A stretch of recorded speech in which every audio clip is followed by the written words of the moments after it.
Dan Kelley, and I'd like to share with you day 5 of the consecration to St. Joseph. God, the Holy Spirit, have mercy on us. We'll begin with a quote.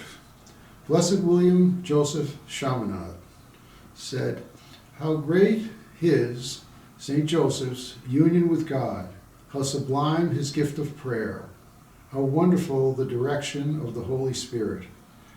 End of quote. The Holy Spirit wants you to know and love St. Joseph. With the exception of Our Lady's life, the Holy Spirit was more active in the life of St. Joseph than in any other saint.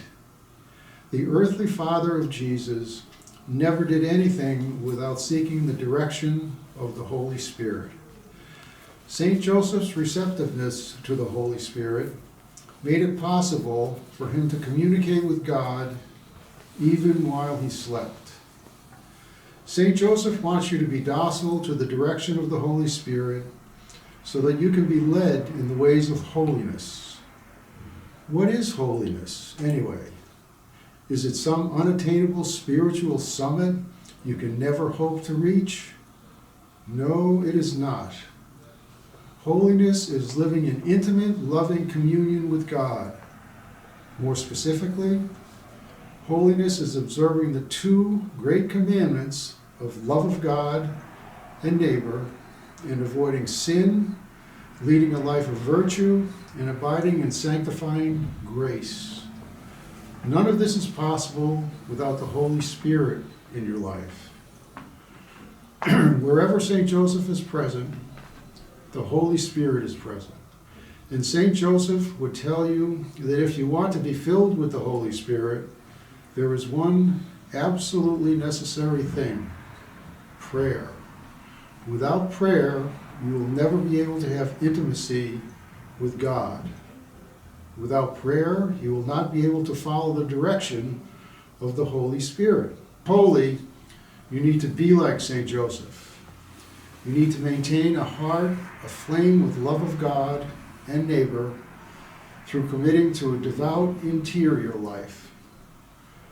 But don't panic after hearing this. You won't have to become a monk or a nun. Holiness is for everyone.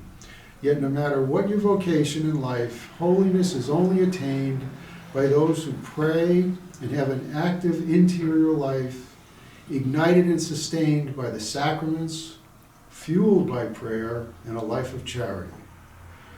St. Joseph is a model of the interior life for all his children.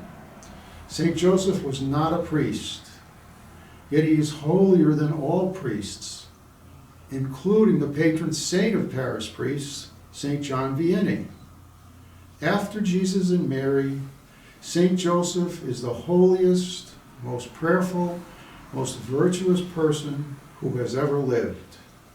He avoided anything and everything that displeased the Holy Spirit. How did he do this? Prayer. Through prayer.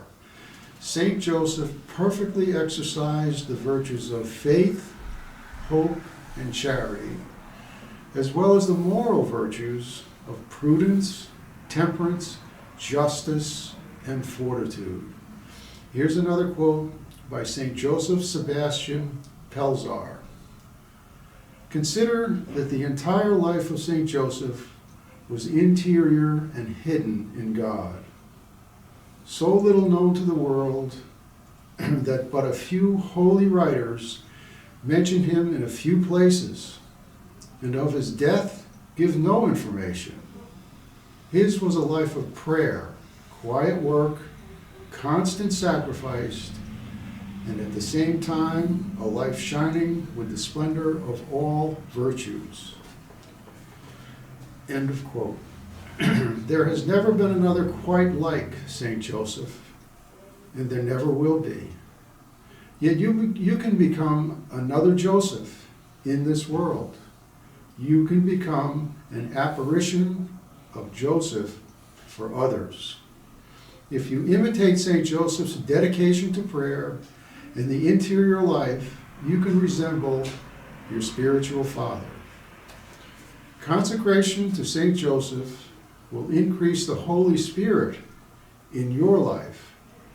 Through consecration to St. Joseph, the Holy Spirit will recognize St. Joseph in you and pour extraordinary graces into your heart, mind, and soul. You could be a saint.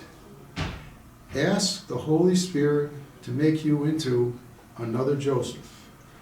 Ask the Holy Spirit to fill you with graces similar to those he gave to the paternal heart of St. Joseph. That concludes today's reading. To better reflect on this day's reading, go back to the link page of this video. There are two links, one for the St. Joseph Litany, the other for a review of today. Thank you.